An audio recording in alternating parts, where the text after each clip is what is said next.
We're spiking. All right, we're gonna start in 3, Oh, the countdown. 2, It's my favorite part. 1. Turn this off. Hey.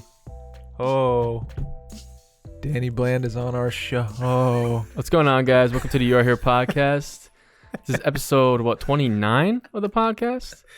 29, dude. Before we get into everything with our guest and Dave's stupid face, you can find the podcast That's on real Apple nice. Podcasts, Spotify, Podbean, Castbox, YouTube with the video.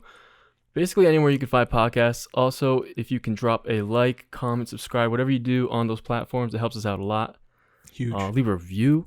Oh, That man. is amazing Are or you kidding terrible. me? If just someone anything. leaves a review, I'll take you out to lunch. Oh, dude, that was something. I'll get into that about. Don't talk yet. All right. We didn't say you could talk. We didn't yet. say you could talk. Yeah. say you could talk. Dude, I run Reds, dude. I don't know. All right. Well, Dave, Yo. how's it going? Wow. It's great. Great. And how about you introduce our guest here that we have sure. today? Well, first of all, it's Sunday.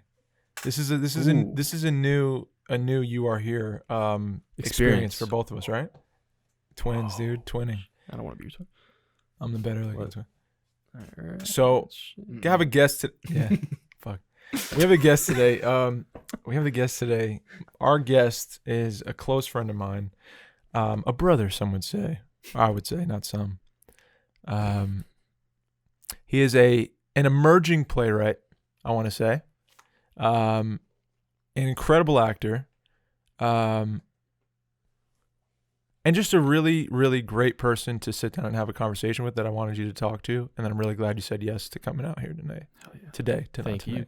And you have a show tonight that I'm really excited to see. Oh, Danny Blanda is on the podcast, guys. clap it up. Let's go. Daniel. It's funny. That's funny. I'm in the middle of an identity crisis? Oh, for sure, dude. Yeah. Because it was funny. No one would read my plays when it was Danny Blanda. Whoa. True.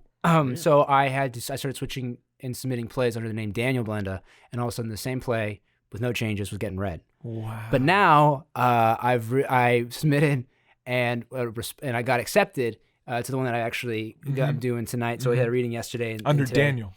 Actually, I submitted under Daniel, but they responded like, Daniel C. Blanda, we have accepted you. Daniel C. So I'm like, fuck, now I'm Daniel C. You got an initial, dude. So I'm like, Daniel C. Blanda is like kind of like been the writer's name as of now. But, Okay. And those who know me, I like it. Danny. You know what's up in Boston? I had a hard time letting people call me Danny. Huh. So like my classmates, I'm like, I'm Dan. I'm Daniel. Daniel. There's a separation for some reason, but I don't know. It's like, it actually is weird when I hear people call me Danny now. It kind of catches me off guard. Really? Yeah, it's interesting. Because I've only known you as Danny. Everybody always knows, but it just changed. I don't know what happened, but like there was something more legitimate For sure. for me. It felt like, and I was like, when you went to enter a room full of very capable, talented writers, and like I don't know how I got into this school. Yeah. You're getting these classrooms. You're like, I'm Daniel. No, I wear it well. I fit in here. They don't want Danny's in here. Dude, you have a read tonight of your play. I do. No Service North of 96. Yes. It's a read tonight, 7 p.m. This is gonna be happening already when you listen to this. But Yeah. Danny, No, whenever you hear this, just show up to the theater at 7 p.m. There you go. I'll be there. I promise. Continue there, just waiting. No, but I'm really excited to go, man, because I was in the original read of his play. Oh, really? Yeah, that was Wow. almost 2 years ago. That's crazy. I actually just had a notification. It's funny. No, and you're downplaying that. It was actually written for you. Oh wow. That was the thing, is that it wasn't like you were in the original read. It was like, no, this role was built with Dave in mind, and with Carrie Sohn, with Marina, with Irina, with them in there as well. It was built Thanks, for them. dude. Thanks.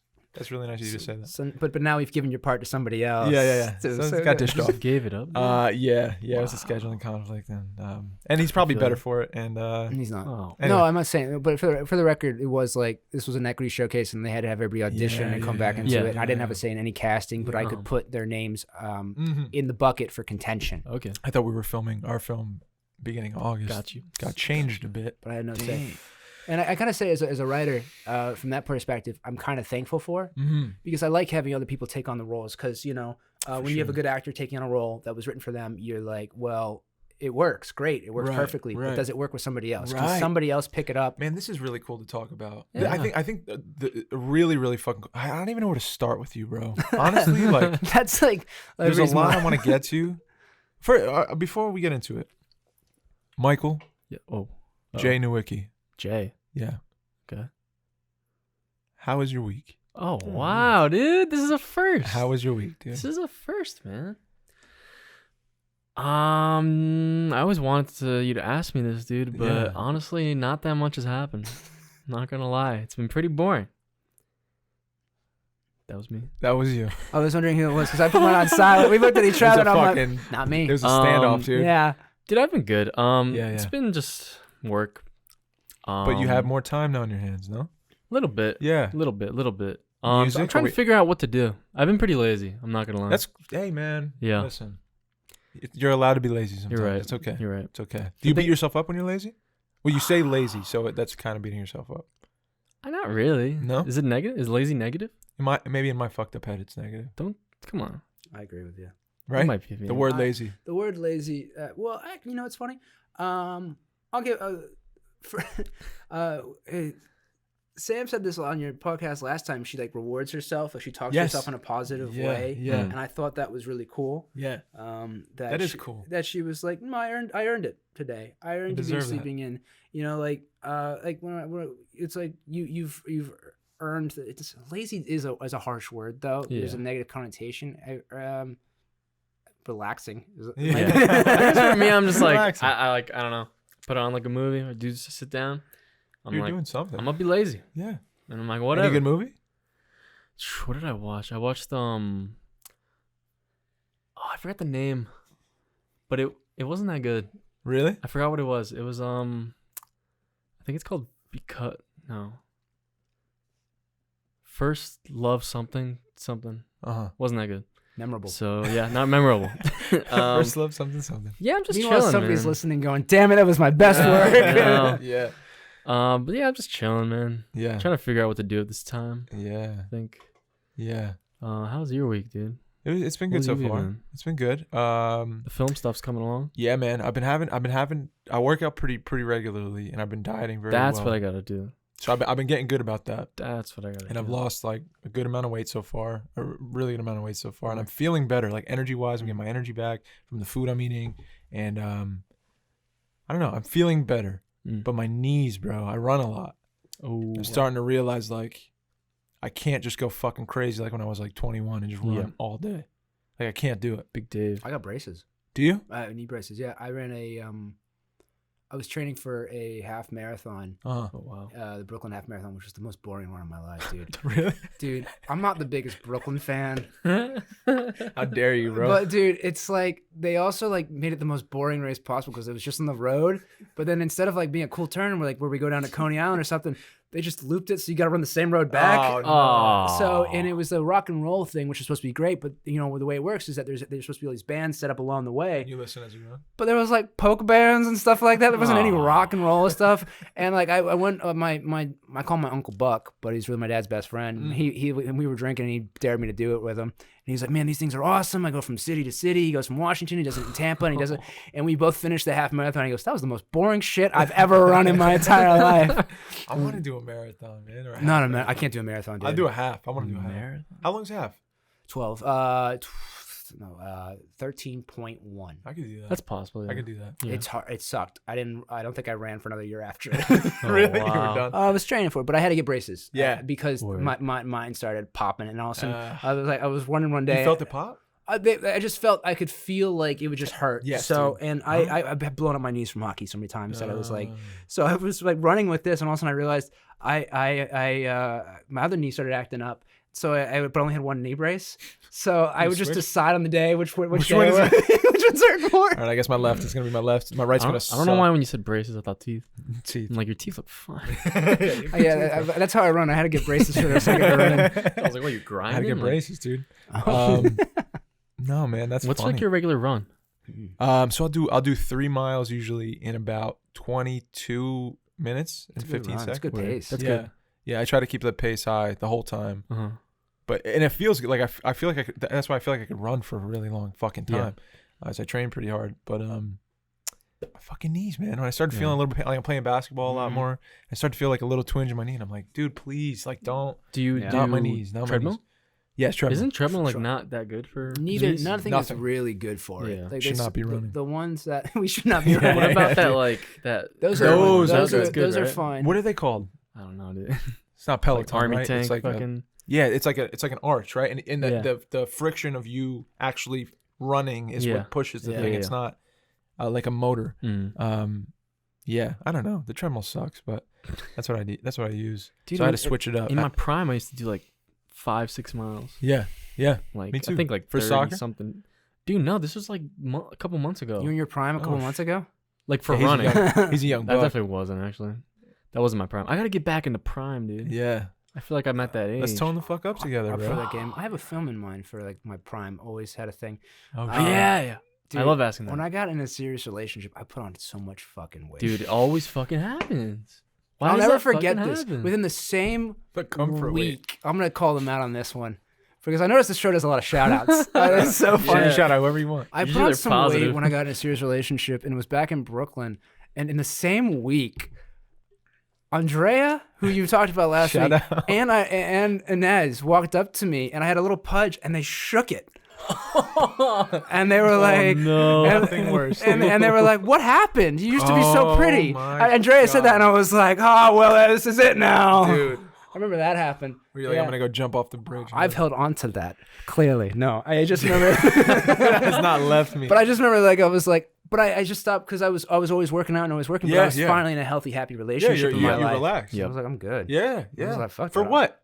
Yeah. What? What am I running? I'm like, and I gotta stay pretty for what? She's fattening me up. I'm not leaving the couch. I'm going home. She's feeding me. I feel great. I don't have to like make anyone think I look better than I do. Like, it's great. It was. I've won. That I remember that moment though. I mean, like, well, this is the first.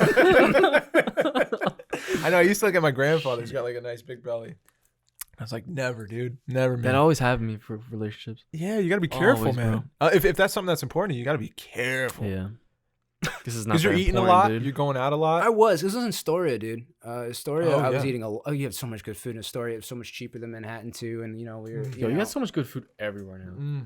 Like it's hard. City, you can't. And if you love food, it's over, dude. Yeah, it's over. Nightmare. Dude, last week when my parents left, I drove them. I just bought a steak, dude, and I was like, you know what, fuck it. Cooked it for yourself. Just the whole thing, ate it myself. Nice, but that's good. That's red meat. Yeah, but dude, that's good for your brain, dude. Yeah, but basting that shit in butter, just come on, dude. What are you, Gordon Ramsay? Yeah, dude. I've seen that. You already know. I love Gordon Ramsay, dude. I've been on a Gordon Ramsay kick. You ever watch him? I've watched a good bit of Gordon Ramsay. I watch him get. Just pissed. I just like watching him yelling at people. He's the best. He's the greatest. Yeah. I watched the Hell's Kitchen, or not Hell's Kitchen. Kitchen Nightmares when he walks in the kitchen. Oh, dude, those are fun. Dude. Wow, man. But I realized this was really cool because when I used to watch it, I would get upset. I'd be like, "This guy's a fucking asshole. Like, fuck this dude." You know what I mean? I don't like him.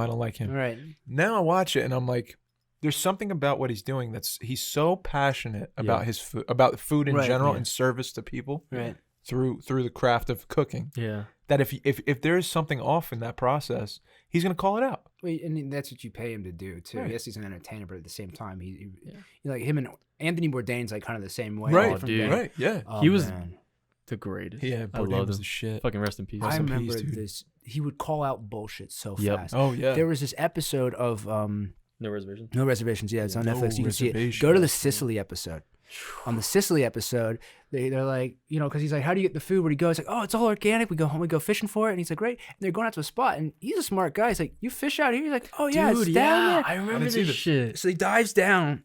And he dives down. They're doing this, and there's not any food. And people on the boats are throwing frozen shrimp into the fucking water. Yeah, to stage the whole thing. Yep. And he's just like, you got to be kidding me! Like this is a joke. Shrimp. Yeah. And he gets back on beach. He goes, I don't remember much. I was mad here. And I just started drinking. Yeah. And he goes, apparently I had a lovely dinner here, and apparently I was very charming here. I don't remember it. Whoa. And he goes, this was a joke. This was an insult to me. And it was like that was the coolest thing. He's like, I will put you on blast. I don't care how good you're trying to do it. He's like, I'm eating frozen food right now, and I want people to know it. You want to talk about like you brought me out here to show me. It's like we're not gonna can anything. Yeah.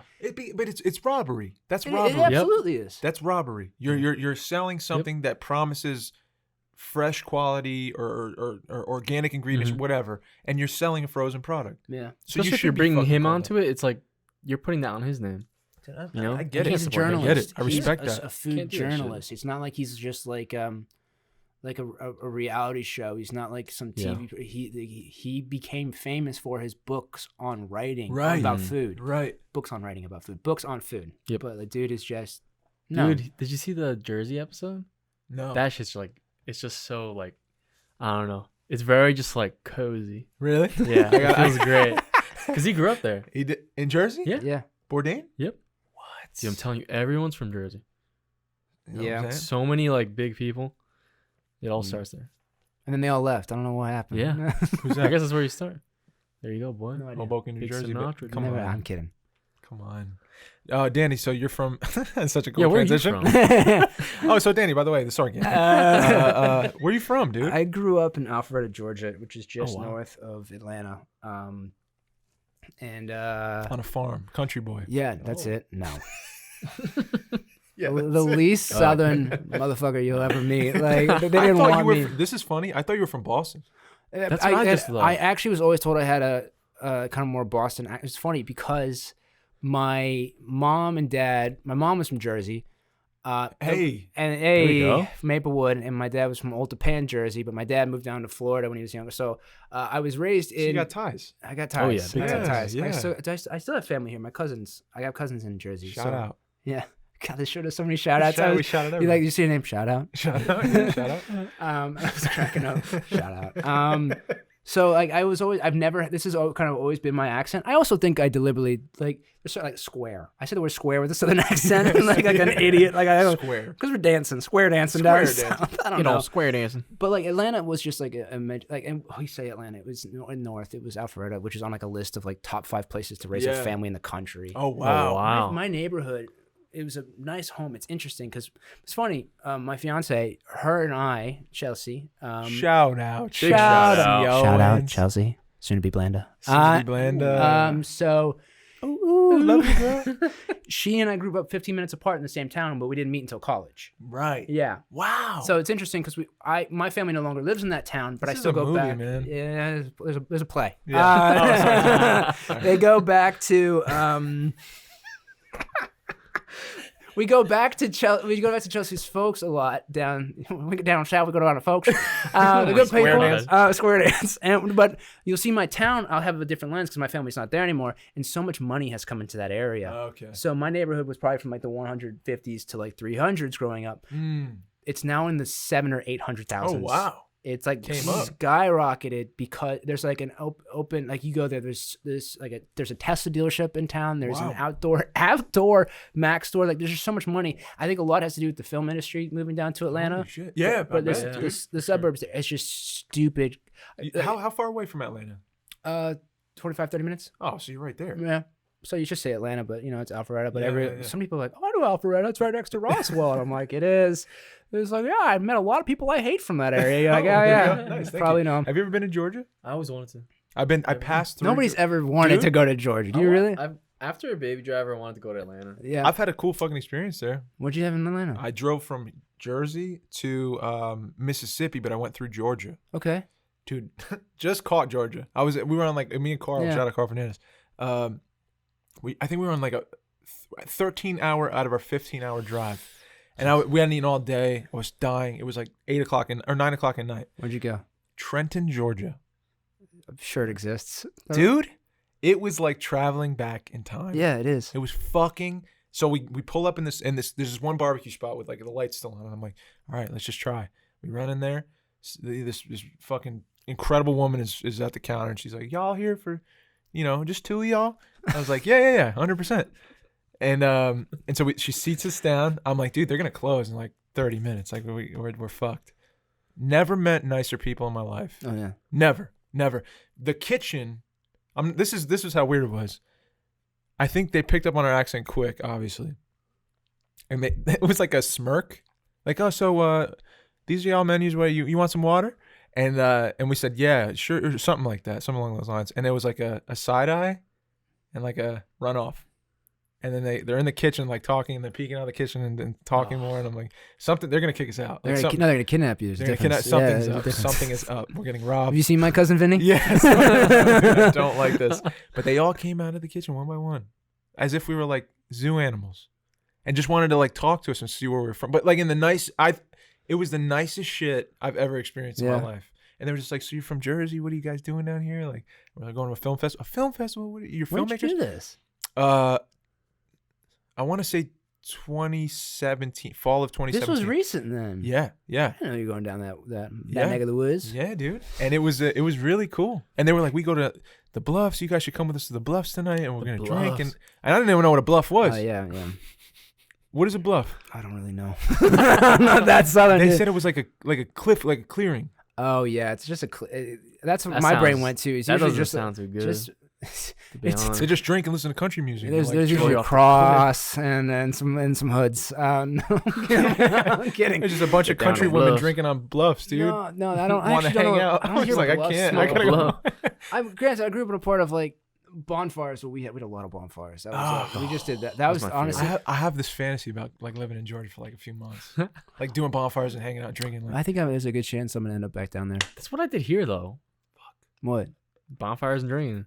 That's the best though. No, but I love it. It's That's actually my favorite. so you gotta experience the cold. Like these neck of the woods, you have though. to. No, you have it's to. good. No, I'm gonna argue with you on this. I see your point. I want you to finish your point, but I'm gonna argue with you. If I'm from here. That's exactly my point, though. Yeah, It's a novelty. It's definitely different. Yeah. It's a novelty. Yes. It's like, well, I want to be a part of this or this. Look, I worked so hard. I knew some. Okay, I grew up in a nice, and I say there was my area was more of economic divide, right, than it was of anything else, really. Right. So it was the haves, the have-mores, and the have-nothings. Gotcha. So there was a huge drop-off. Right. And you saw it in different ways, and it was interesting. But then I went to a college town that was also. I was in Columbus, Georgia, which is where I met Chelsea, and I began my theater career essentially. And it was a great college town, but it was also a military town. Okay. This is where Fort Benning is in Columbus, Georgia. And so you had a different perspective. So it wasn't really a college town; it's more of a military town. But it was very southern, very much right next to Phoenix City. Which, if you do some research on Phoenix City, historically during World War II, it was like the worst place in this country. Really? Oh yeah, because if it existed, you could get it in Phoenix City, in Alabama. Yeah, so it's right on the border between Georgia and Alabama.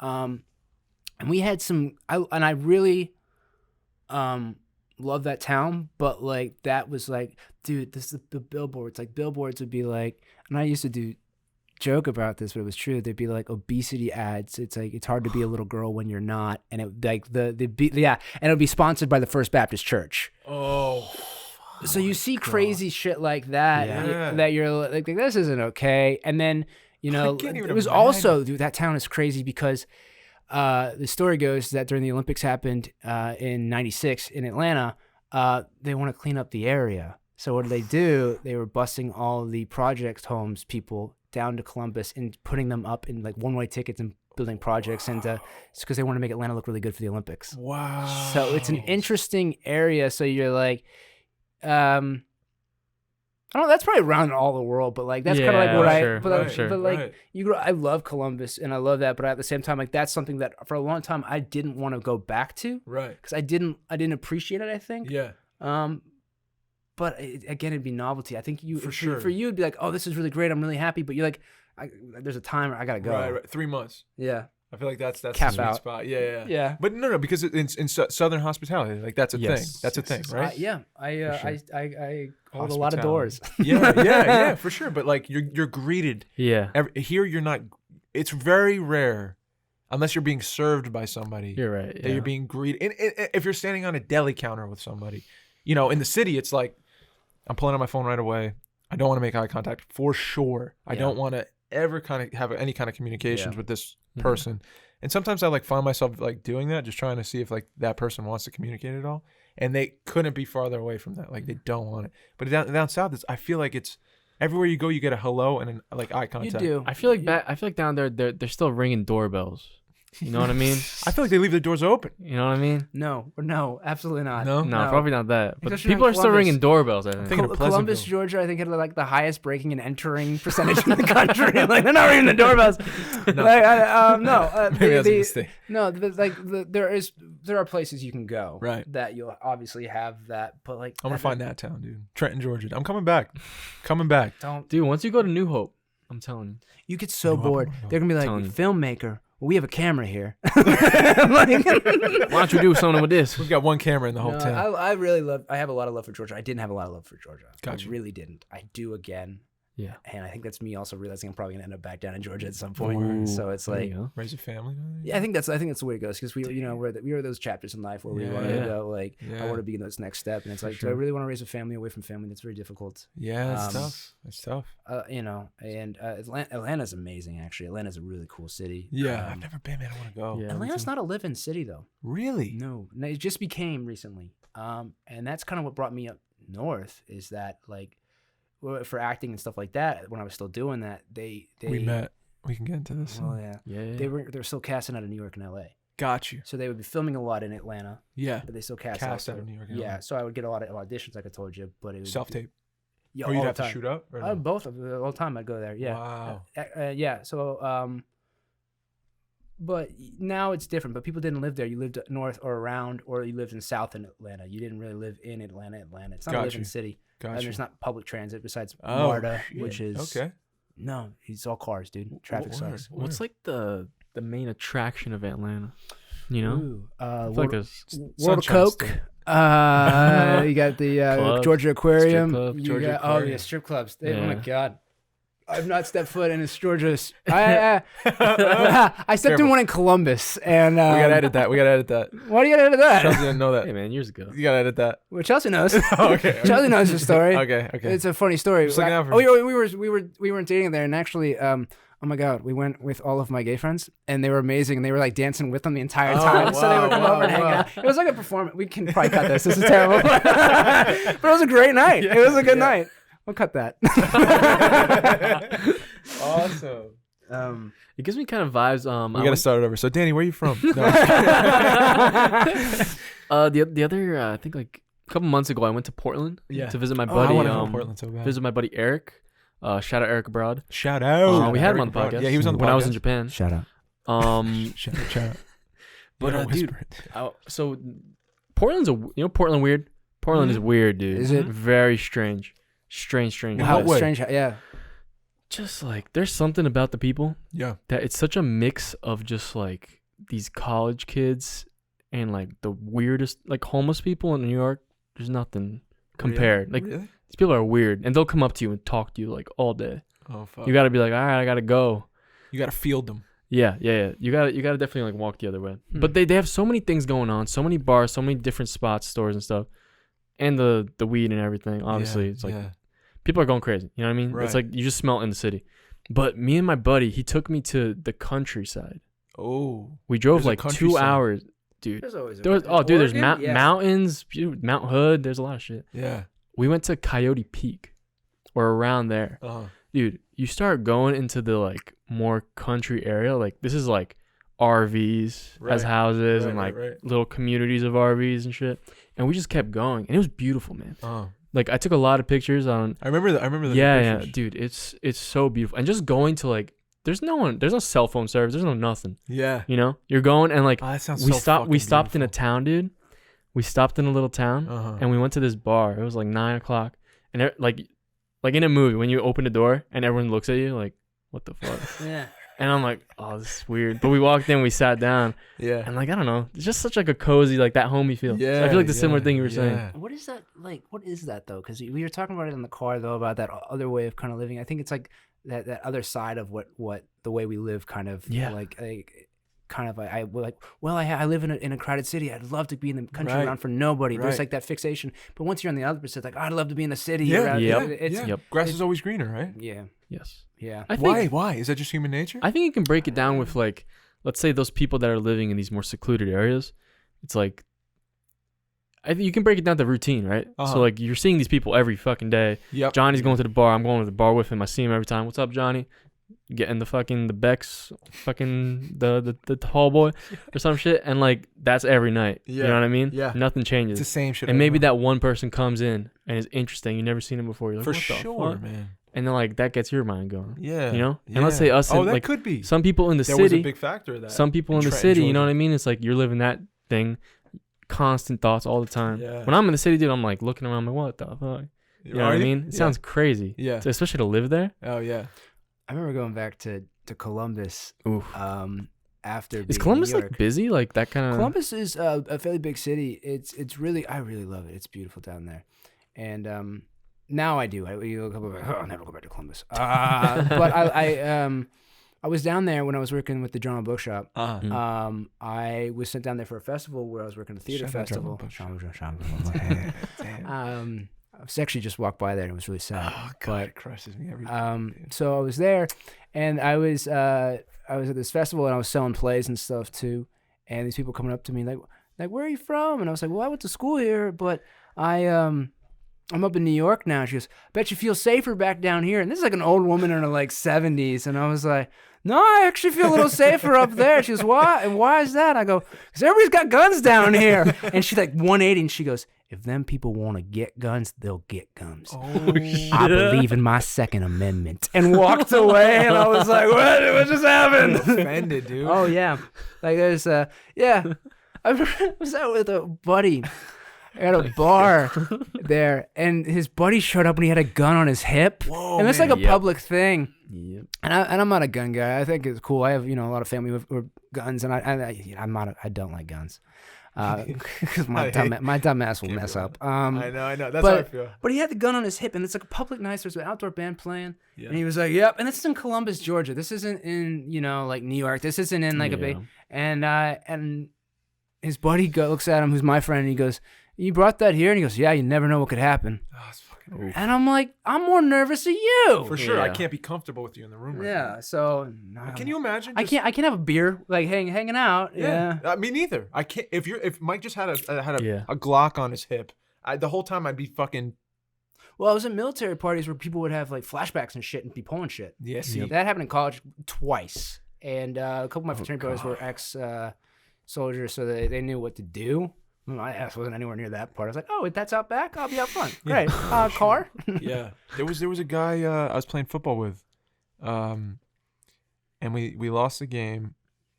He was pissed off because we got into a fight with the other team. Oh, I remember you telling me the story. Yeah. And he's like, you know what, fuck y'all.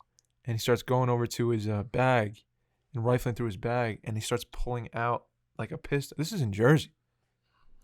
And I was like, fuck everybody. Wasn't I'm this out of here? Wasn't that a little over a year ago? Wasn't it flag football too? Flag football, Yeah. dude. Ooh, bro. Flag football. No. We're adults. Fuck y'all. Pulling out the My 22, dude, That's funny. because we lost. Silly. I was thinking about starting. I have you know what my biggest regret is right now? What? Not wearing my Red Sox hat. Ooh. I want it just We because had a nice rivalry. We smoked y'all for a while. Yeah, absolutely. I bandwagoned really hard. I will say that wholeheartedly. With the Red Sox? Oh my god, because I've never lived in a city that won. Yeah. I was like, I grew You're up in a proud town now, Yeah, dude. I was in Atlanta my entire life. When I got the saddest day for sporting was the Falcons losing in the Super Bowl. I was hosting a party. And I left my own party, and I ended up on the roof of my own party holding a hockey stick somehow, just standing there for 15 minutes. I had to be invited back to my own party. I was crushed. But like I show up to Beantown, and all of a sudden they're like, Shout out Beantown. I don't think anybody. It's like Hotlanta. Nobody calls it Hotlanta except if you like. Nobody in Atlanta's calling it Hotlanta except they like. I like Beantown better. Yeah, well, I don't think anybody in Beantown's calling it Beantown. Just my Give me your bandwagon best, ass. Mike, give me your best Boston impression. Ooh, yeah. Boston? Oh, Accent. no, dude. Oh, I'm not good on the spot like that. That's why I want to do it. Start with the word wicked. I can't even, when you put me on the spot, dude, I can't even think of what it even sounds like. Wicket? I don't fucking know. Wicket? What is dude, I forget. That's like another sport. No, it's not. A It's wicked. Wicked. No, it's not. It's an adjective like with wicked No, piss. wicked with it. Oh yeah, wicked. Dude, and my boy lives in Boston. I should know this shit.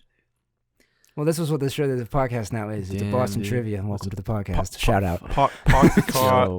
Out in Boston. Kelly, Podcast. shout out Kelly's roast beef with the lobsters and the fucking London broil. What up? Where's that? Kelly's roast beef. Where's that? If you're trying to eat. He's not answering the question. Are you rapping? This is like low. This is like some underground Boston shit. See, I don't know That's what all you're I'm talking. saying. Okay, I don't know. My boy taught me. some gang shit. Jim Steaks. What? Meanwhile, Jim is at What's his Hey! Jim's Deli. Shout out. Boston's cool though. Beantown, Boston's dude. cool. I like Boston. Um, So where are we at with this interview right now? well, this is Man, we're just- this is Man, the we're format, just man. chilling. I wanted to talk to you about a few things. Sure. And I don't know where to start, so I'm just gonna fire off on instinct. You just started thinking about Yeah, because there's a bunch 40 of things- minutes in. There's a bunch of things We floating really around in my 40 head. Yeah, Oh, are you serious? See, I told you. Goes No quick. way. Goes Saying, quick, dude. dude. People are gonna go, what did I just listen to? No, but this is the best part. You're here, bro. That's what we're talking about. Where right now. am I? What We're part of this happened? Where are my car keys? Time goes faster here, dude. Dude? So 40 minutes. so I met Danny. So Danny here. So I met Danny. Do anything. We wasted everything. This is my life in a conversation. Danny, thanks for being on the podcast, Hey, man. Hey, that's good you on your podcast. Talking about episode 29. Beantown. Yeah, Beantown. going on? I met you. Do you remember this? You're not gonna remember this. I might You're not- remember this. You haven't told you're not jogged my gonna memory. It was my interview for Playhouse. You were there, and Was I I hanging on the back? you're hanging in the Do you have back. judges? Like what? I was crying after my interview, and you were like, "Hey, man," you like came up to me. You're like, "Hey, yeah, so you're gonna do it? You think?" And I was like, "Yeah, I think so." And you're like, "Cool, that's good." You're like, "It's gonna take a lot of work, but it's worth it. Just do it." Yeah. And I was like, "Okay, like I will." And then like I left, but I remember I was so embarrassed because I was crying in front of a That grown happened a man. lot. Why were you Like, crying? Because why was I crying? I tell the story a million times. I was fucking hopeless, and I Oh. found a school that was like. But did gonna they like teach say me. you made it or? Yeah, they said they'd come back next Oh. week on They, Tuesday. they hell yeah. never. I don't think they've sent too many people away. Like, Yeah. it was always like, I'll give it the school that the program of like month to month was always kept you honest. So if it wasn't working out, it was like a mutual parting. I Yeah. thought that was good. I feel was- And then that chapter in life, yeah, I think everybody who came there was looking for, because so many of us went to acting programs in schools that were like, just, you knew it wasn't it. You Mhm. got that gut feeling and you want to be a part of this. And, it's for sure a cult. Yeah. I mean, I'll stand by For that sure today. a Oh my God. Oh man, chugging the Kool-Aid. Cult, bro. But like, yeah, like that's cool. Yeah. That was our first encounter ever. Okay. This is the cool thing about relationships is like you were having an impact on me before you knew who the fuck I was. That's cool. It's real. I'm gonna be honest. Nice, man. Second time I met him, I went with a few friends who were in the class, and I'd never been to the drama bookshop. Yep. And they took me to the drama bookshop, and they were trying to help me pick out plays. And Danny worked at the drama bookshop. Yeah. Shout out the drama bookshop. Shout out. Rest in peace. Shout out. For now. I don't miss think it's you. coming back, but Oh fuck. we'll talk about it later. Nightmare In situation. the next 40 minutes, I we'll don't get even know to what it. it is, dude. The drama bookshop. I don't even want to ask because it's gonna take. It's gonna piss me 20,000 off, hours. dude. I'm getting angry. It's a long thing. It's fine. It's not worth getting angry about. I'm fine. I'm fine. I'm getting mad, Mike. There's just not It's all right, okay. dude. There's a lot of Don't things to be mad about. The Don't bookstore worry. is not one of them. Yeah, you're But right. you were saying, okay, you came over to the bookshop. I gotta You get were back on working. track. You were working. Yes. You were working. You were super disrespectful. No, I'm just kidding. That's about right. I remember you were imposing. You were an imposing figure to No. me. Listen, this is my first impression. First time I ever seen him, I cried. So I'm behind the 8 ball, right? Now I'm in a place that's foreign territory I've never been, that I want to learn a lot about, but I'm scared. Sure. You work at this place. Yes. You know a lot of things. I don't. Cool. That's always my fucking insecurity. And you're like, so, hey, dude. Like, you were already talking to my friends, and you're like, hey, man. You shook my hand, and we got introduced, and that was the first time we ever spoke. Like, actually, like, had a conversation. And you were like, oh, I think you might like this. And he handed me a play. You know what play you handed me? What? Changed my life. Gruesome Playground Injuries. Oh, that's a good one. That's a good start. I'm putting that motherfucker up. Are you doing it? Shout out Tori Ryder Mance. We're going to put it up. Gotta be very cool. Yeah, I'm putting that motherfucker up before the year's end. That guy is a talented writer. I love him. Rajiv Joseph is very talented. But that was writer. our first exchange, dude. And I'm very grateful that happened. And then we started to develop kind of a rapport after that. Yeah. through just seeing each other. And then you did Shoulda Coulda Woulda. Shout out Shoulda Coulda Woulda. Yeah. Danny wrote this play. It was fucking incredible, and performed it downstairs in the bookshop. And you could go buy it if you want. Actually, it's kind of hard to get now. Is it? My publishing company kind of shut down. You can find it. You can still get it on Amazon, but it was like the publishing company kind of shut down, and I stopped ordering everything. But I mean, which is fine. My philosophy on that kind of changed, which is interesting because I was doing it a weird way. We were doing it. We had a rogue style. Like if you think about, if you were to look back on everything we were doing during the Playhouse years, it was all seat of our pants. Just let's make it up on the fly kind of things. And I got productions because I self-published the thing. But I realized now, looking back, that's not the best way to go about it. I created opportunities for myself, and without that play, I wouldn't be in the situation I am today. No way. But in terms of developing work, there is a system. There's you submit it to these great writing residencies that develop new work, and they send it off to another one, and you keep going for that. And it's just a different. But this was like totally different. So like when I explained how I got kind of about things, everyone was like, on my program up at Boston University, they were like, everybody had a different way of getting there, and nobody had like a self-publishing kind of they were like, well, I got this residency, this artistship, this program, I graduated from this school, did this, and it was like, oh, I did it like totally different, and nobody really does grassroots. But people don't have like a bookshop. They're like, hey, yeah, they come looking for that stuff. We were lucky. I feel like if I look back on those Playhouse years, because I don't have. I left out for early. I didn't. It wasn't for me after a while. I explained to Dave. People know, like my friend, my closest of friends started to go away from the group and community, and that's where I got my education. I got it from my peers, and when I don't have people like Christian sitting next to me, and I go, "Do you see that moment?" Shut up, Christian.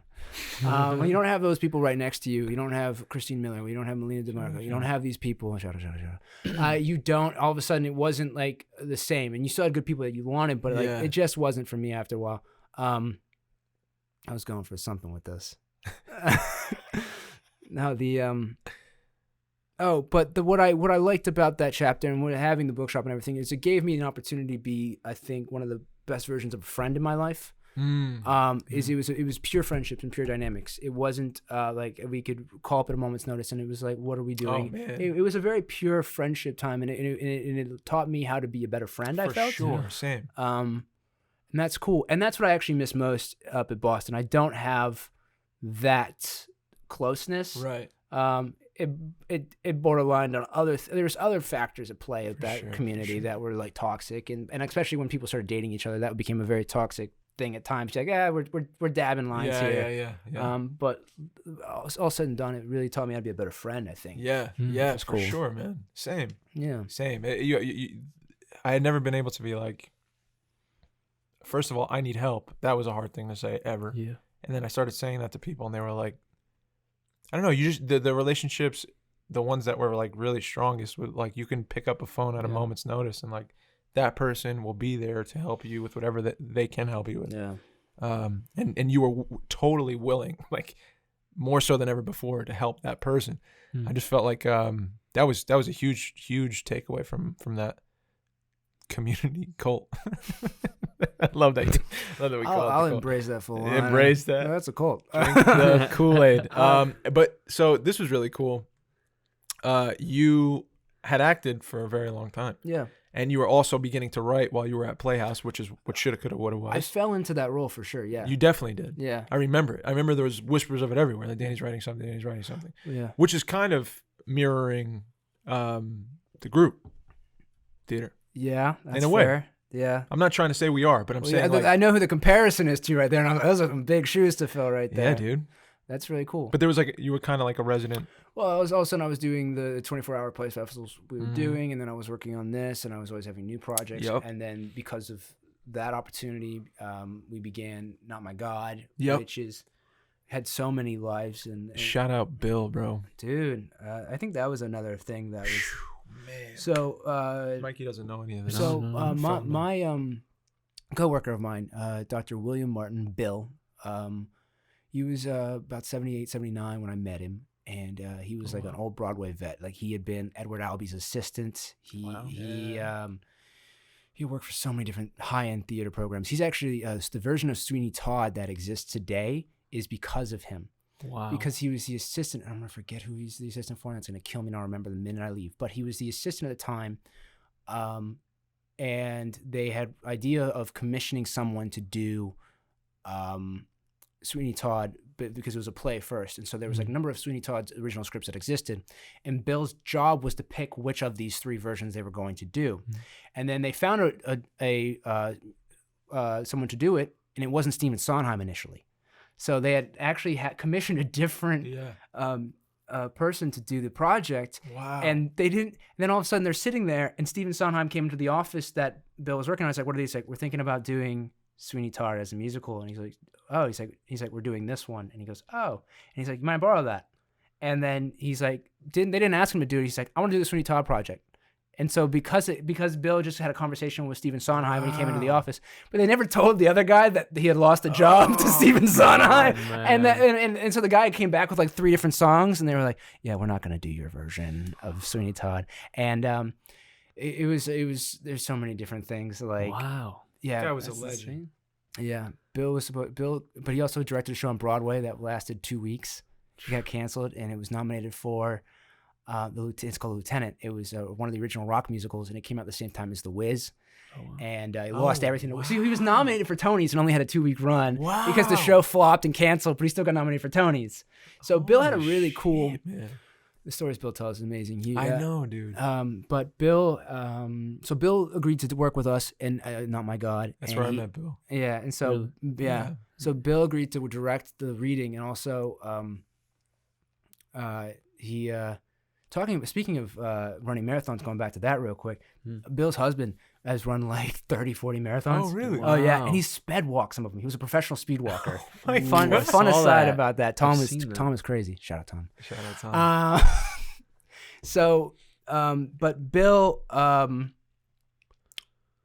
kind of broke down the scripts, and he helped develop it and helped me every day. And we sat every step of the way, because he asked me to, because he's registered. He really believes in you. Yeah, he really did. Yeah. And Bill had a battle with cancer, and he had a colonoscopy bag at work and everything. So we knew he was going through it, but all of a sudden, it just one day took sour, and he ended up being hospitalized.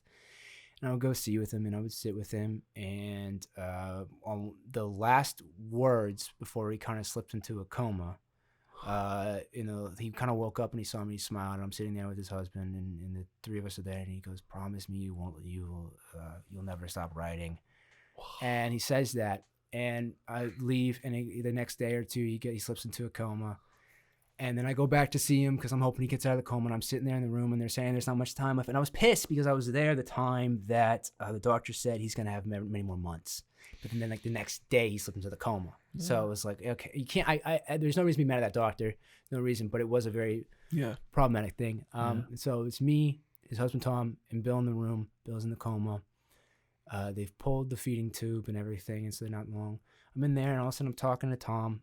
We were talking because Tom was he was also he competed, I think, amateur figure skating, doubles, pairs, and I built and shaped skates. So I was like, I'll take a look at your skates. I'll look at the steel. I'll hone that up, and I'll see you and everything. And the conversation, when we looked over there, I had entered the room, and he was still alive. We looked back, and Bill had passed in the room there. Wow. So then what happens from there, though, is that I can't leave now, so I have to sit with Tom, and I stay with Tom for to find out what we and him and I figured out what to do with Bill's body. Where to go from there. Wow. So I was in the room, and when they took the body away, we were like finding a price for that too was interesting, because he called me people getting a price on what it takes to come and cremate a body. Like, it was a whole thing, and it was that was like then I would go back to work at the drama bookshop, and I'm like, I can't be here much longer, dude. Yeah, there was just like there's a big hole missing. Yeah. It was absolutely, and it was a rough day. I mean, a rough time, and Tom and I would still talk and stuff too. And Thomas, Yeah. It was But he taught me a lot, and his story still lives on. And man. Yeah.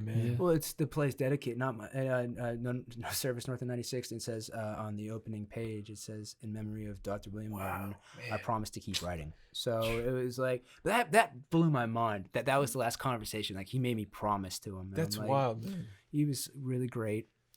He was great, dude. I had such a like. It's very rare you meet somebody that like has that kind of impact on your life so quickly. Yeah. And I remember like going into the bookshop the first few times I met him, and he would start by telling a story to me. Like I'd get there early, and he'd be like, my car, I had this buggy when I came to New York, and it got broken into, and I was robbed my first night in the city. And he's like, that's where I started from, with nothing. Like, do you know nothing. Do you know what, even before that, though, what happened right before that moment? Did he get flooded or something? Yeah, his apartment, his home got flooded. He was a teacher. I want to say he was in Wisconsin still. Yeah. He was a teacher, and his home got flooded. And so he's like, screw it. Guess I'm moving to New York. I took it as a sign, he said. And he moved to New York. And then the last time I saw him, wow. Was it the reading or was it? Nope. I was just in the bookshop, man. I just came to get a play. And he was, wow. Yeah. That's crazy. I forgot. He was coming up the back stairs, man. And he, I was in the Arthur Miller section, so I was right there. And he popped up the stairs, and he was like, Dave. I said, oh, my God, Bill, what's up? And I could tell he wasn't doing so well. No, yeah. And it 180'd real quick. Yeah. I could tell it was probably close to that, to the end there. But he went to like shake my hand, I think, but he wanted a hug. And then we were like kind of stuck, and I said, I'm giving you a hug, man. I'm giving you a hug. And I just gave him like this big hug, and I wrapped him up. And he laughed. I remember he laughed really loud. And he just asked me what I was up to, and we small talked for a little bit, and that was it.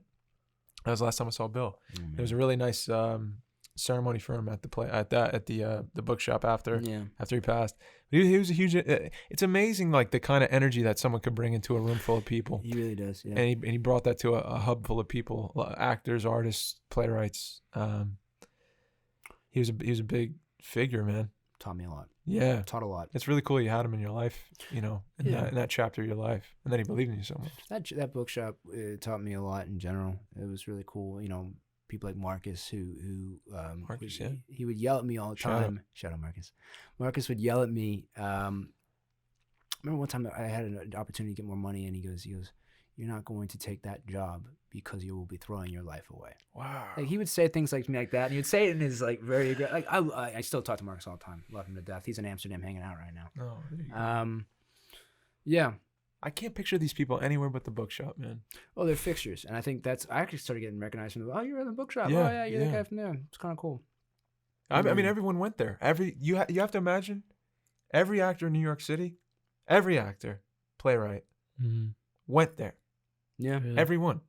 Yeah, I mean, I got to interview a lot of really cool playwrights and meet a lot of cool people, and I wouldn't be on the trajectory that I am today. That was something we were going to talk about at some point. It's like you look at your chapter, the avenues of your life, where I could have ended up. And I said, if I'd stayed in Atlanta, I might have still been acting. If I'd gone to LA, I would have been miserable, but still been acting. But it's like New York was the path that brought me to becoming the playwright and the writer, and it got me to with my partner and her. And so it's like, you look at the avenues your life could have taken, and it's interesting. I think about it all the time. Yeah, yeah. Did we answer any of the questions that we were supposed to today? Like, are we doing? I mean, we really don't have no schedule. Yeah, there's no schedule. Honestly, no question. I'm enjoying it. Yeah, I like this conversation a lot. Like, we don't get to see each other, so this is nice that we get to sit down and have a talk. We've had so many. It's kind of the point of this too. It's more just like, instead of having this agenda and everything, it's good to have it like kind of formulated and structured. But I don't know, sitting down and talking with like new people just feels good every week. Yeah, man. Yeah. What I mean, now New York City shaped you in a way and put you on the trajectory to becoming a writer. Yeah, I kind of like you got into school. I want to get into. Yes, this was a big deal. I remember when it happened. Yeah. Oh my God. And you came to New York for acting. And I was also writing, but I came to New York. I graduated and like 4 days later moved up here, and I was here for about 5 years.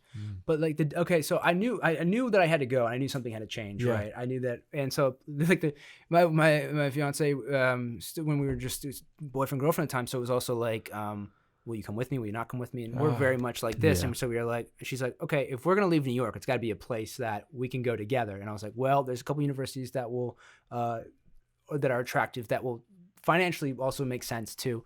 And it was in, there was a place, Iowa City, University of, I think, Iowa, and then the University of Texas in Austin, Texas, and then Boston University, like the three that I was on my radar. I was like, so you have Iowa City, you have Austin or Boston. She goes, well, I'm not moving back down south.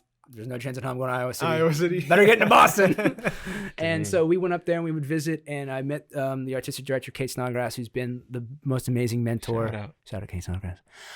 She's been the most amazing person I could have ever met in my writing life. She has opened up so many doors and windows. She's produced so much of my work already. She believes on her students, and it's so wonderful and refreshing to have that. Necessary. And what I love about her way of developing work, because she's in my classes, obviously, is that she'll be like, we'll read a play, and she's like, all right, what was great about it, and what is working about it, and what's not working about it. So she focuses on the functionality of the script first. What are the strengths? What are the weaknesses? Let's break it down and analyze that in a way that makes sense to me. Some people like this abstract, like, and the feeling and thing. To me, I'm like, does it suck? Does it not suck? Give it to me. Give it to me straight. And don't overword it. Just say it. You know, I respond really well to her. I'm actually doing a directed study with her this upcoming year, just because I'm like, just keep it real with me. Yeah, man. I don't want to have this, because you had talked about that question last time, and about what's more important, the ideas or the emotional life of the play sometimes. Yeah, the politics or the emotion. And a lot of times I find feedback on plays sometimes is the ideas of the plays. Right. So like, let's talk about the play. Let's see how it works. And you're talking about the feedback of it, and they're talking about the ideas of the play. They're not talking about the functionality of the play all of a sudden.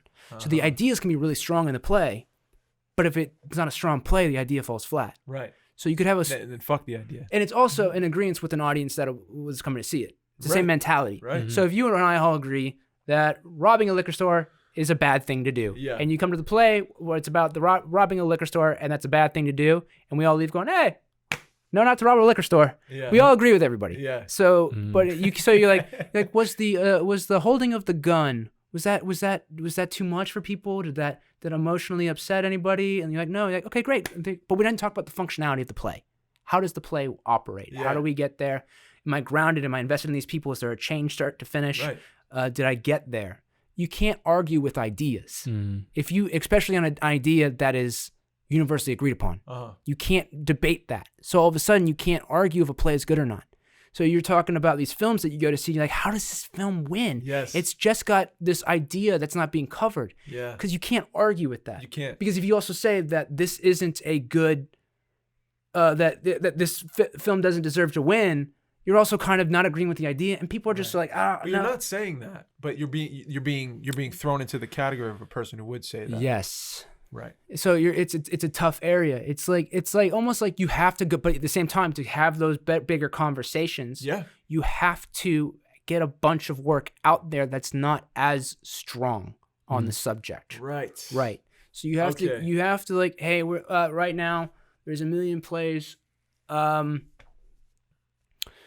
There's a million plays about school politics, right? Yeah. Well, we haven't found the perfect play on school politics yet. We know it's an important conversation. We know that people are either, whether it's paying to get into a school, whether it's the dynamic of diversity in an institution, whatever it is. We have to have these plays that are not so good to get the good play that's going to speak for it. Right. Like, you can have 1,000, I'm sure there was 1,000 plays on Catholic priests. And then Doubt comes out. You're like, that's the one. And nobody's gonna remember the other one. You remember Doubt though. Yeah. You're like, oh, it's very popular to talk about that right now. Right. So there is two sides to it. So it's like, but Shout out John but you have to have the idea and the emotional life, and have to be able to have a conversation about functionality as well. Yeah. And that's a lot of times that I'm upset about. And I'll leave a piece of theater. I think the theater suffers because it's like from page 50, of 0 to 50, people just kind of talked, and we kind of agreed. And then something minorly inconveniencing happened on page 52, and the play ends on 60. And you're like, wow, wasn't that impactful? And you're like, we didn't get conflict. There was no conflict. Everybody's so afraid to like talk about stuff. Right. Put us in an uncomfortable situation. And I'm a victim of that too. But I noticed from my way of dealing with that, and kind of having conversations I wasn't comfortable having all the time, my characters would break the fourth wall. Whoa. So all of a sudden, it's not a real thing. They're like, hey, we're going to talk, and then we're going to talk about it in the third person almost. Got you. So all of a sudden, I'm removing the emotional stability and grounding of these are people. Now we're having a performance. Right. There's a difference. Yeah. And I caught that in myself, and I was like, I'm not really having to talk here. I'm talking about talking. Yeah. Let's get into it. Because right now, mental illness is something that's really on my brain. My mother was just diagnosed with Parkinson's. Oh, wow. And my fiance works for ALS Therapy Development Institute. And so at this point, I'm like, I want to have those conversations, but I couldn't find the right vehicle to do it in. And I have an idea in there, and I have to simplify it. But,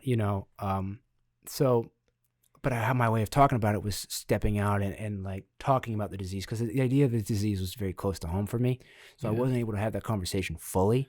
So I would be like, also, I don't want to be like, like it's a sensitive subject. I don't want to be triggering people throughout the entire night. So I'm like, so you go, she is like this and he is like this and da-da-da-da-da. And it's not like you and me dealing with some stuff. Which is good to look at and identify, but when you're writing something still, it's hard to go back to and just kind of be like, okay, we've learned this lesson. We know not to do this again. Right. Yeah. Right. So it's interesting.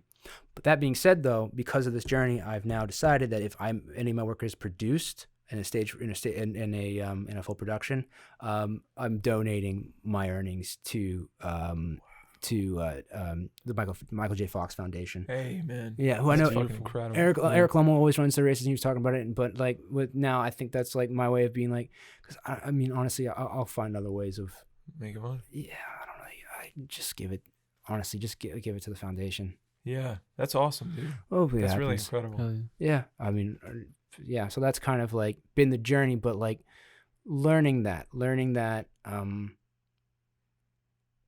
Why am I frustrated with the theater today? Why am I frustrated with my own writing? Why am I afraid to talk about things that I want to talk about? Whether that is something that we can all agree on is a terrible situation. That's huge, man. Yeah. That's a huge question right now. I don't want to offend. I don't want to upset. And so what you do is you end up filtering yourself. Yeah. And you don't. But you have to then have a conversation of intent and be like, what am I intending to say here? Versus, and like, if I want to put a character on the stage that is not someone, is like, is it worth putting someone like that on the stage? Right. Like, what am I saying by put on a character on the stage that is not going to be liked?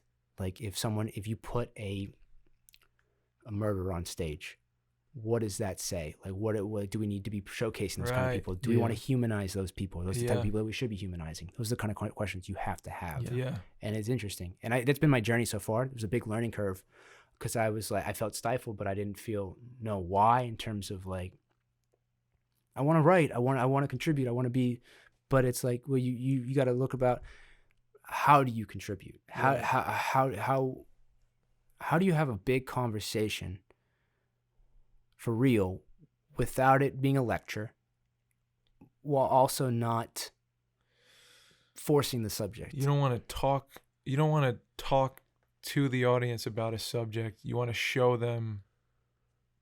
You want to show them in a circumstance.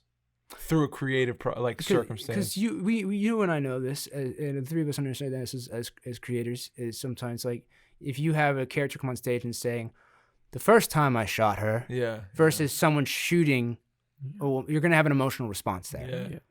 But you're also going to get backlash, right? For a reason. It's like, why did you have to portray that? You also have to remember your audience. Sometimes like, I came to the theater tonight to not deal with the pains of my day-to-day. You're like, do I really want to put you through that tonight? But you know what you sign up for, kind of, right? Like if you're going out. Absolutely. And you can't be mindful of the audience in that regard. I totally get it. But at the same time, though, it's like, those are the kind of conversations that I'm having. That's fair. That are in my immediate circle of like, well, do we showcase these? Yeah. It's sometimes in these conversations, are you like, can everyone just shut the fuck up and write what you want to write? All the time, but I won't say that. Right. I do have that voice, and we have. Or is there a moment when you're like, I don't even want to be a part of this conversation anymore. I want to go off and just write my own thing, and then come back and see how you guys like it. What am I? Or is it something? No, you don't I've actually started having. This is what sucks. I've been handing it off to people to read before I bring it to those rooms. Yeah. So I'll bring it to maybe a professor or maybe Chelsea or maybe a friend, and I go, give me your feedback on this because I don't want to walk into a den of wolves right now and get torn apart. But at the same time, being torn apart is there. But I was actually being so afraid to bring in work at times because I just want. Sorry about that. I just want to. I don't know. It's just I felt very much out of my element, my skin. Yeah, fair. But it's been an awesome learning curve and learning development, how to function, and that's the same. Honestly, academics is a great way to test what it's like a microcosm of the real world. Mm-hmm. Yeah, so it's really, really. Like, there's been those times that I'm bringing a piece and I go, hey, I want to talk about this, and they're like, what's interesting? My professors started having me write about the South. Like, wow. You should be writing about the South. And I'm like, but if you know me, I'm not really a Southern individual. Like, they didn't want me. That's why I'm here. And they're like, well, you have the lens and you have the ability to talk about this subject because you've lived it firsthand. And all of a sudden I'm like, but I'm like, I don't want to write about the South. But I'm now going back. I'm going back and I'm thinking back and I go, all right. Give it a shot, I guess. Yeah. Do you know what I wrote? I adapted. Do you remember the Bloody Harlan documentary that we would watch for Waiting for Lefty? The coal miners. Yes, dude. I adapted Singe's Riders to the Sea. Singe's Riders to the Sea, which was like a 1910s, but I modernized it for the 1970s in Harlan County. Oh, wow. Yeah. So we had an adaptation course, and it was like adapt something from, I'm going to forget his name. I think it's Singe, but Singe's is the Synges apostrophe S, I think. Riders to the Sea, which is a classic Irish play set on this rural, isolated island where the thing that provided was also the thing that destroyed this community, which was the sea. Gotcha. Wow. And I modernized that to the same situation in a coal mining town. The very thing that provided the coal mine was the very thing that turned it away. Yes, where you have generational of men dying at the hands of this coal mine, and then the women are left in this community to pick up the pieces and try to struggle on. What a documentary! But I went back to it and I was like, this works. So I'm currently working on that right now. Yeah. Because I thought that would be like Wow, that's really cool. But that was like my dipping my toe into the Southern thing too. Yeah. It's like I understand that world a little bit. I understand those communities. I know I've been through them. I've seen them. But at the same time, it's like I don't know. Do you feel like maybe like those certain it could be Southern or even just like other areas or other cultures can like talk in a more accepted way about certain subjects? There is a big conversation about who has the authority to tell a story. Yeah. Obviously, if I'm gonna pick up a play and write, it'd be preferable if I had firsthand experience in it. I don't want to start writing someone else's experience stories. That'd be kind of rude of me. I'd like to, and obviously, if I'm going to take on that chapter, I'm going to do my homework with the right people in the room. It's almost offensive to like say, "Hey, I'm going to tell your story for you." Yeah. I do hate the Southern stereotypes. I do hate when I hand my script off to some people and they start talking like they got peanut butter stuck to the roof of their mouth. Yeah. They go, that's not, like, dude, technically I'm Southern, but you hear how I talk. Like, it drives me nuts.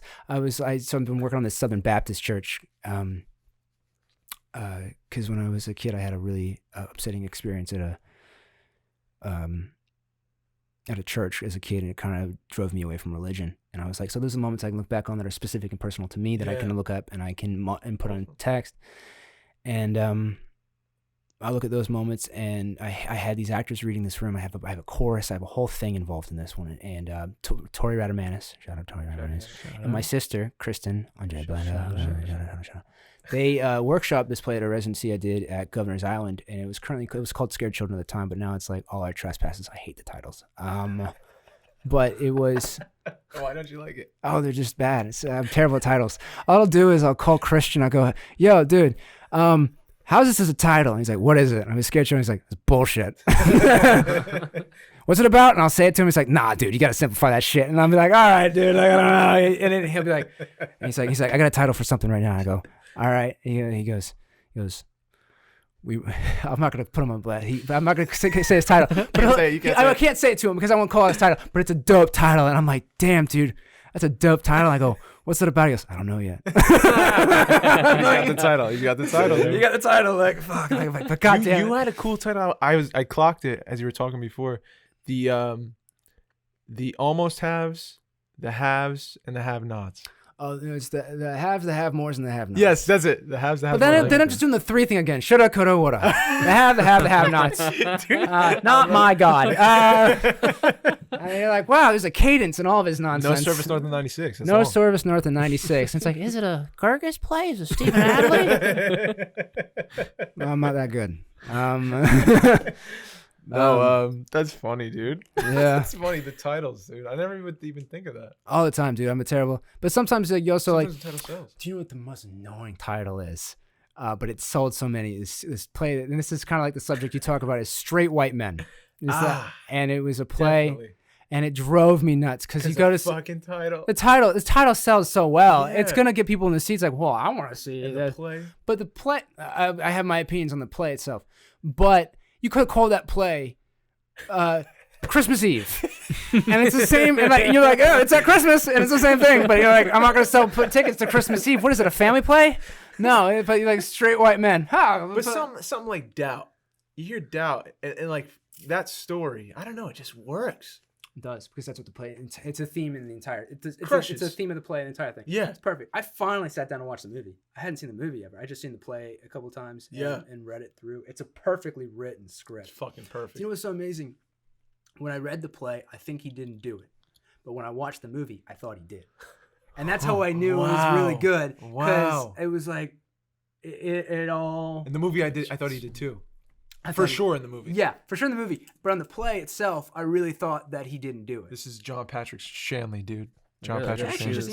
I emailed him and he emailed me back, not to be like, because he was one of the contacts I stole when I left the bookshop. I had a bunch of emails that I was like, just in case. So I invited him to Shoulda Coulda Woulda forever ago, and he was like, no, I can't be there. You know, and he's really awesome about it. And I was like, darn, you know, like, And I emailed a bunch of people, and he's the only person who emailed me back. Because I emailed people to this reading. I was like, I'd love, you know. At that stage, I know I've been told to do it. I'm so terrible at it, but I said, hey, but he's like, can't be there. I'm filming a movie in Ireland. Love, John. And I was like, he loves me? Like, isn't that? It was kind of like a moment of like, no, he said love Shanley. He just went by the last name. Love Shanley. Yeah. I was like, cool. That's I was like, title. That is a cool fucking thing. That's a title. Well, no, but at the same time, I'm not, but it was like kind of like I stole his contact, and I was like, I'm going to try. He responded. It was cool. He was responding. Rajiv dude responded to me. Did he really? I hit him up real quick through a Twitter DM. And he was responsive right out the gate.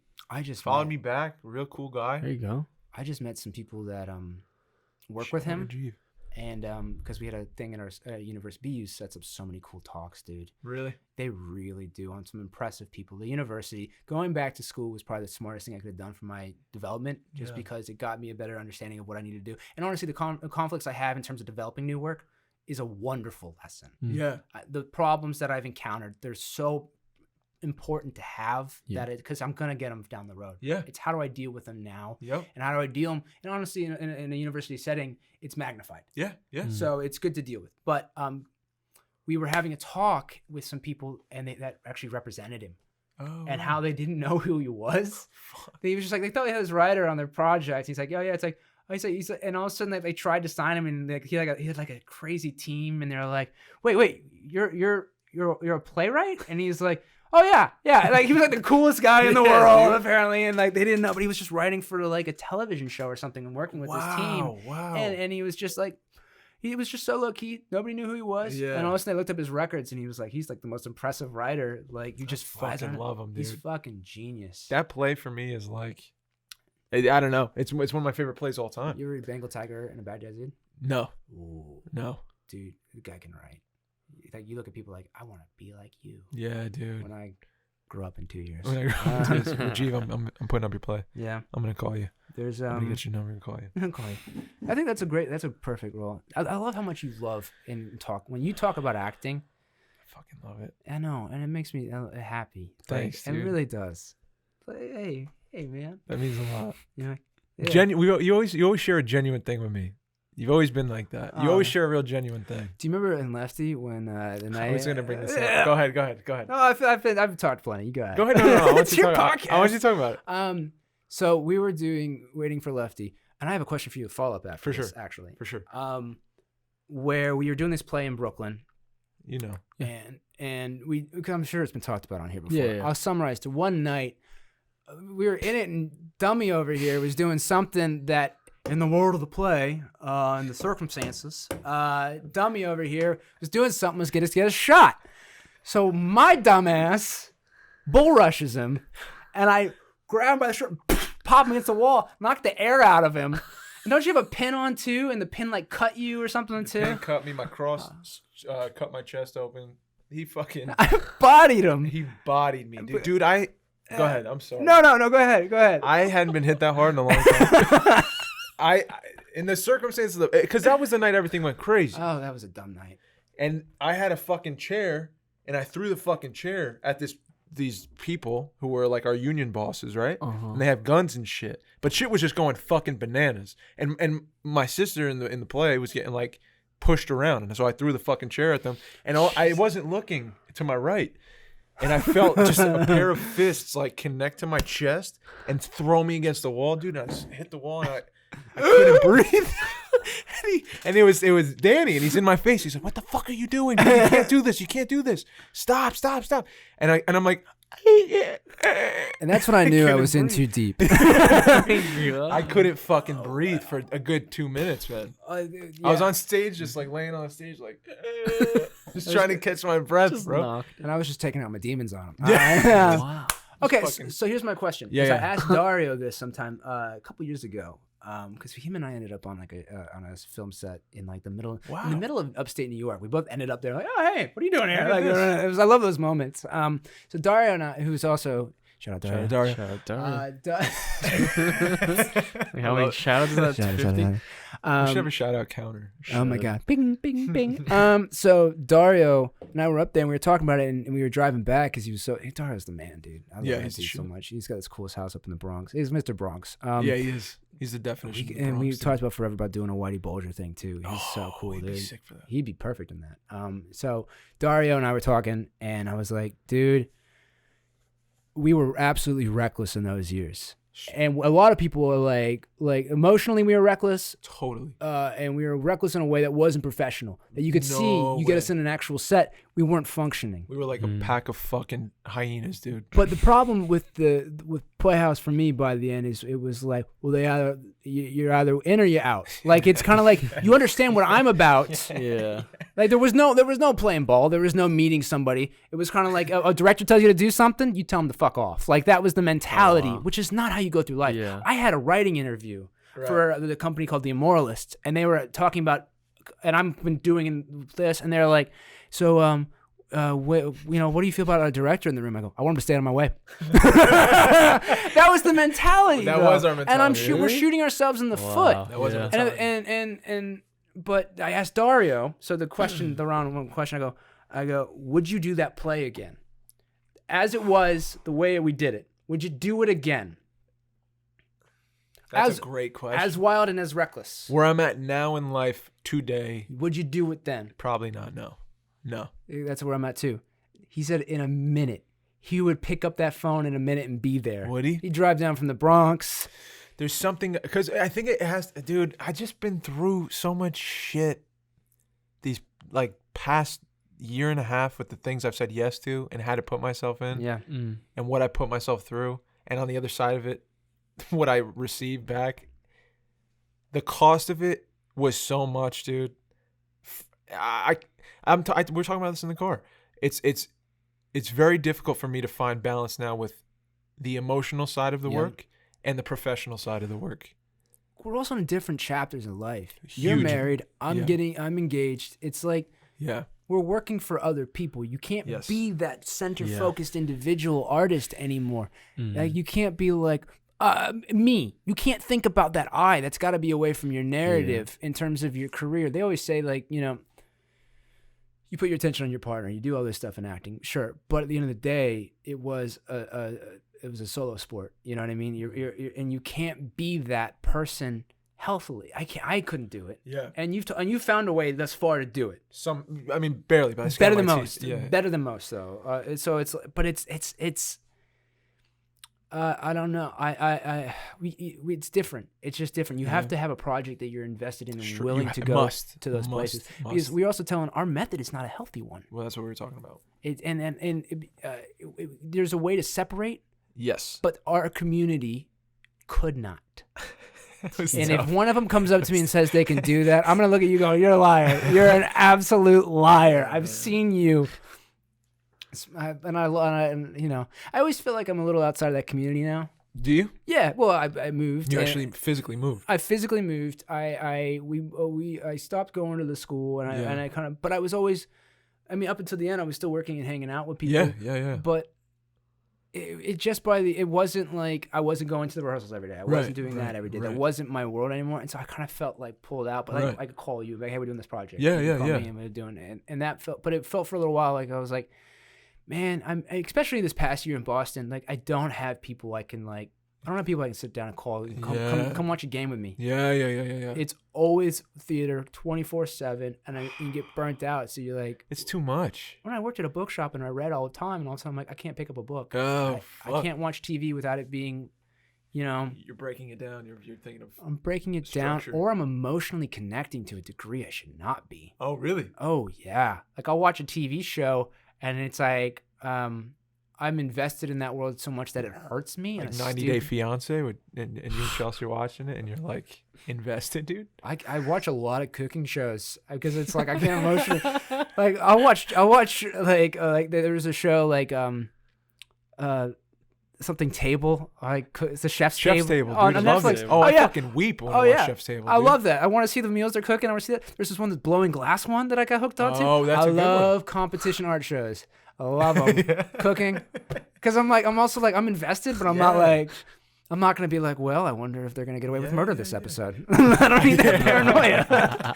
I love Chef's. Do you ever watch Chef's Table on Netflix? Chef's Table, no. You would love Chef's Table, dude. Is it just like a competition? No, they take it's one person each episode. It's like some master from some place. I'm talking about different chef shows. There's a Netflix show that's a competition show. It's like their version. Master Chef. You're thinking? Kind of like whatever it is. There's kitchen. I don't know. Yeah, it's just kitchen. It's one of kitchen. And Chef's Table, dude, is great. Let's just go back and we'll rewind. We'll reincorporate from the beginning where they're in Sicily and they're dropping the shrimp. There's frozen shrimp. Frozen shrimp. Bourdain catches it. No, I'm just kidding. Bubba Gump. Shout out, rest in peace. Bubba Gump. Anthony Bourdain. Oh, Anthony Bourdain, shout out. Yeah. I was like, we're shouting out Bubba Gump right now? How are you feeling about tonight? How are you feeling about the play? I'm excited. It's really cool. I've realized I don't, because if you can tell on this, I like to talk too. I don't like to be in the rehearsal room anymore. Wow. Because you don't like it anymore. I don't. Because I feel like I'm impeding other people's contributions. That's sometimes. really cool of you. It's hard because look, think about this. I wrote that for 4 specific people, right? Right. One of those 4 in that reading tonight, and I had nothing to do with her casting. Right. I just passed off the 4 of your names and said, these people, here's their information. Yeah. That was it. Yeah. But with that being said, with tonight, I have a hard time watching my own stuff. Yeah. I went yesterday to watch, and I had a good time. Oh, good. Man. I had a good time watching.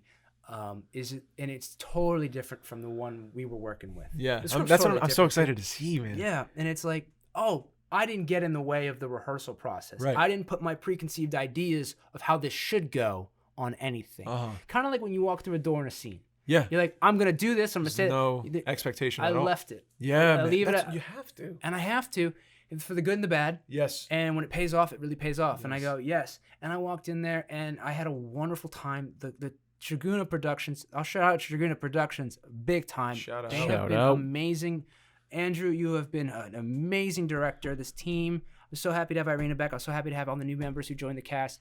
It was so cool to see this work in a different way, but also me able to look at it objectively. And I go, all right, are we getting to it fast enough? Are we able to do this? And the script I wrote in 2016 to 2018, it got me, and like now I'm just starting to submit it. I'm just putting it out there because I'm terrible at stuff. Yeah, that's the game now. Yes, when you use the submissions game, it's crazy. I bet. I'm sure we're on hour 2 of this right now. What are we at? Almost 1:30. Whoa, we're good. God, we're good. Keep going. Yeah. So when I submit something for a reading, they want to know a lot about me. Okay. They don't just want the play itself. They want the play right. They want the play right. They want to know everything from how I identify sexually, pronouns, to my artistic statement, my artistic mission, my creative process. They are investing in the playwright. I want to create a backstory for you, for Daniel C. Blanda. After fleeing the state of Georgia, he grew up in the Sahara. In the Sahara, he goes by Indiana Jones. He carried a whip everywhere. Yeah, drove a Jeep Wrangler. America. Shout out Jeep Wrangler. So they're investing in that. So they look at all of that, and then they look at the play. So that's politics. We're playing the politics. That's the politics games. Triguna didn't ask for any of that. They just wanted the play. Right on. And all of a sudden they're like, "Hey, I got this play," and they're like, "This is the best play." Love it. Or best play. This play is the one we want to invest in. Yeah. And that was really cool and refreshing. Yeah. That it was, because I didn't have to go like, well, I'm not sitting there, because I believe in the play. I just don't like doing the other stuff, and I'm learning how to do it, but I'm not confident in like here's my artistic statement. Here's where I can go, here's the history of this play. Here's where it was developed. Yeah. Here's this play. Here's a bit about me. Here's my bio. Nothing crazy. Yeah. Right? And I send it off. And that was cool because I can believe in that. Yeah. It's the other stuff. It's like, well, now I'm trying to look at the artistic mission that suits your company's artistic mission. So all of a sudden I'm looking at those two things. And I'm like, I don't want to be fake here. I want to be sincere and just say, hey, I'm really excited to work with you if you're interested in me. But it's a hard game. It's a game of learning. Yeah. I know. I've been told with agents, like, obviously you're selling you. So it is, your image is a part of your career. And you get, like told, like, some friends were like, make sure you put Italian American, make sure you explain like you're from Jersey, you how you talk. And like, man, like I just wish it came down to like, do you think it's like you almost don't want to do something? Do you think I have the craft to do this thing, or like do you not want to work with me for my craft? That's why I didn't stay in LA. Yeah, because for me at the time I was and there's so many positives, so many have different experiences, but I'm not gonna go figure it out in LA. Like I don't want to go out there and figure it out. They were asking. I booked a manager in the callback meeting for the manager just to finalize everything. He asked me what celebrity I looked like, so he can market me as if I was that celebrity. He goes, so he spent the entire meeting trying to do that. I would get callbacks for things. This is 2013. This is not like, and they'd be like, how many followers do you have on Instagram? It's all about marketing. And so I got off social media. I got off all these things. I went back to the schools just to focus on these things. And again, there's a game you got to play. Yeah. And I'm just not good at the game yet. I'm learning it. But at the same time, you gotta lean. You have to lean in. You gotta lean in. You can't be like the old way of thinking, where it's like either you accept me or you don't. You can't be so dividing. The days of like it's over, dude. Fucking being in something and someone seeing you are fucking over. Well, that's my thing about film festivals too. It's like the majority of the bigger projects, they're casted out of like if you have a script like The Rose Garden. Yeah. You submit that to a short film script competition, and that gets in the right hands. But you have to win that. You have to win that. Right. So or you get into those a few big film festivals, right? But like so fucking. But rare. Doing the rounds of the web series, going from bar to bar to bar to bar to bar, we did that, and it was like that was cool and it get on the resume. But it's like, what's that next step? Yep. What's that long game? Yeah. Yeah. Do you? I wanted to ask you this before, because I'm in the process. I've been doing rewrites of my script. I'm on like 11th draft of my short. Good. And I had a gut, like a ton of it, because I went back to the bare basics of push this thing with action and circumstance, not with expository bullshit. Yep. And character driven, and also stick to a premise. Make sure you whittle down the premise. So I just took away all the nonsense, made it, meaningful and basic. Not basic, but like the structure of it was clear. Yeah. And I felt like super confident about that now. But the story, where it came from in me, where it was like kicked off in me. Yeah. I was in a much different place. Huh. So do you ever experience this? Because there's a time in your life where you're living something and you're like, this is a story I'm fucking dying. Maybe just as an actor, but like, this is a story I'm dying to tell right now. I'm dying to tell this story. Yes. And now a year has passed and I'm not in the same place I was. So I'm going to obviously do other things to get back to that place. Mm-hmm. But when you're writing, there's a real, you got to be careful, I feel, because you could write a totally new, different story. That's away from the original thing you were trying to tell. I forget who gave me this advice. It was at one of the bookshop meetings or something, but it's like, you can't judge it, what you wrote in the past too. Mm-hmm. You have to acknowledge that you were in that place. Yeah. And like, I ran into that a lot with Shoulda, Coulda, Woulda, because you got to remember, I wrote that play in a very scared place, in a very lonely place. And then I started working on it again, and all of a sudden I'm in a very happy place. Yeah. Especially with the ideas that play was founded on. So it was like my perspective changed, and I want to rewrite things. I don't want to change this, but I go, no, this has to exist at this point in time. You know what gets me back to that a lot?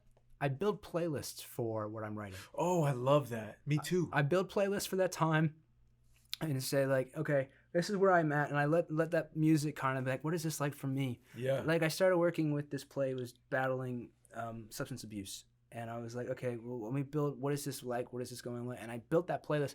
So whenever I want to get back into that world again, I kind of play the music over and over again. Yeah, that's kind of like my trigger back in. Acting things too, that's what I do. Yeah, I do a lot of as-ifs with that again. My good stuff's when I remember to do as-ifs. For sure. I'm actually, I think going back, trying to find a way back to it without it being painful is one thing. Without it being like ripping at old wounds. I don't know that. I don't know how to do yet. So you have to get technique is when talent fails. Bang. Straight up.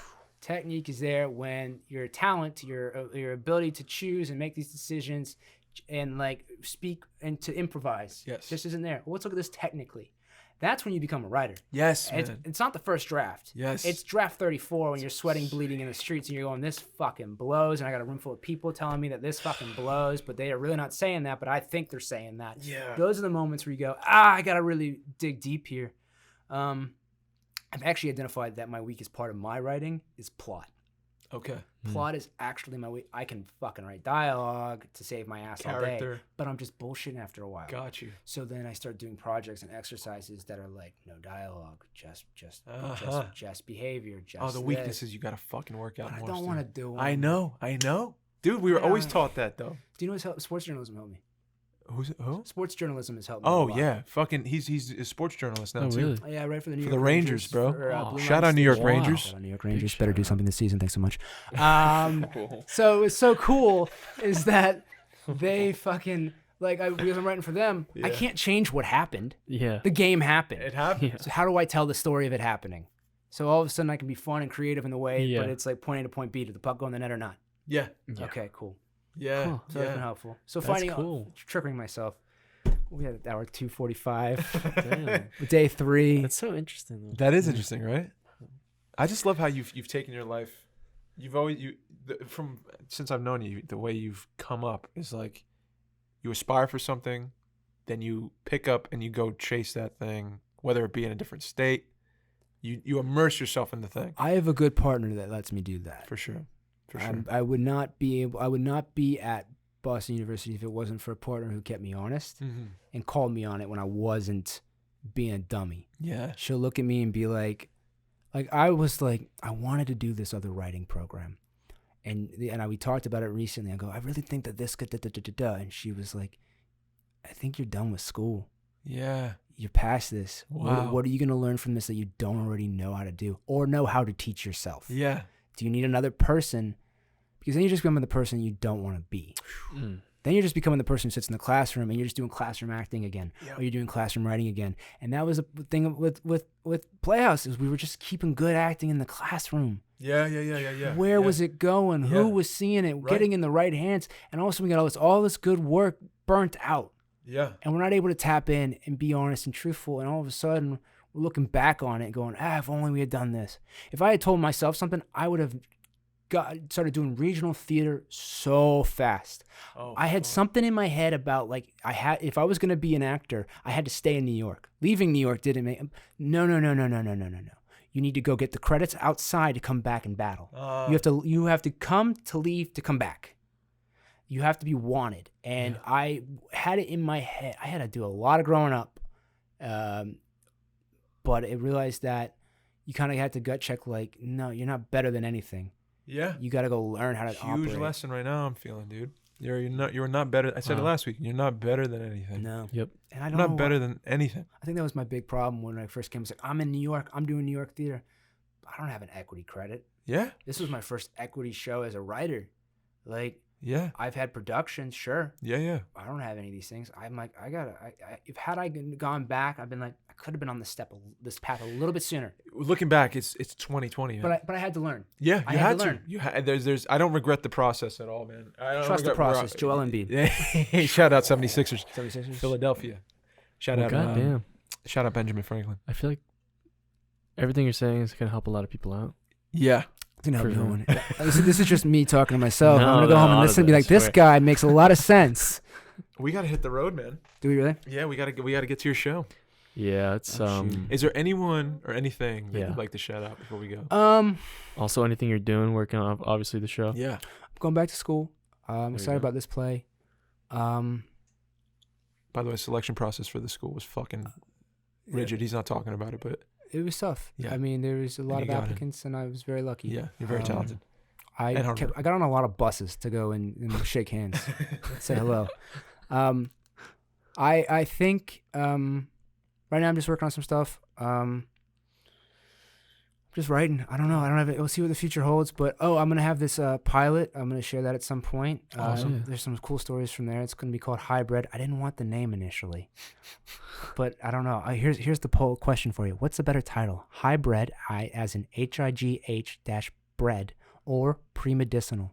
And here's the plot. It's about a Indian transfer student who gets kicked out for cheating at a graduate school and can no longer become a doctor, so he gets into the medical marijuana game. Oh.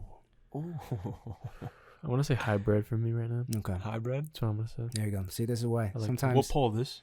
I was outvoted by the casting director, the director, the producer, and the AD to 1. So I was pre-medicinal. They were all like, yeah, we're going to, because I was like a pre-med student. Oh. I thought it was creative. I thought it was funny. Yeah. They did like, Don't worry about it. Like, hybrid, bread that gets you high. And I was like, oh. Oh man. All right, so we're gonna let's do it. We'll put your handle in the description. Yeah, we'll put everything in the description. You'll be able to find Daniel C. Blanda. Are we doing C? Are we rocking the C? It's at DC Blanda or Daniel C. Blanda. We'll do it for the writing. For those who know, it's Danny. You're with me with the middle names now, bro. Welcome to the team. Oh my god, you're doing a middle initial. What's your middle initial for? Christian. Is it for a family member? Anything like that? No. Just Christian. Yeah, I think my mom wanted me to be more religious. Gotcha. Well, awesome. God dang. Yeah. Well, guys. Michael. So much. Any last words, Dave? Anything? This is my favorite part because I piss Michael off every single time. You call me Michael now, huh? Yep. What happened? When you look at me that way, I'm gonna call you Michael. Michael, what's your middle initial? G. J. It's G, dude. J? Yeah. Joseph. Ooh, Lover's Quarrel. Joseph. Lover's Quarrel. Shout out Lover's Quarrel. Oh, G for you don't Giuseppe. Even know my name, Michael Giuseppe dude. Nowicki. Guys, we're gonna end it here because Dave has nothing else to say worthwhile. Thank you so much. Yeah, man. Thank you so much for listening to this episode. Episode 29. 29. Almost 30, dude. 29. How long has it been, man? It's been a while. You can find the podcast on. Oh, I didn't even shout out the website, dude. www.youareherepodcast.co. We could not afford the M. You're slacking. Apple Podcasts, Spotify, YouTube with the video, Podbean, Castbox, boom, boom. My name's Mike. I'm out. Hey, and I'm Dave, and you know I love you. And I'm supposed to say goodbye. My name's Daniel. Thank you so much. Hey, boom. Thank you so much, man. Bang. That was awesome. Hell yeah. Hell yeah. Wrapped up. Was that the long?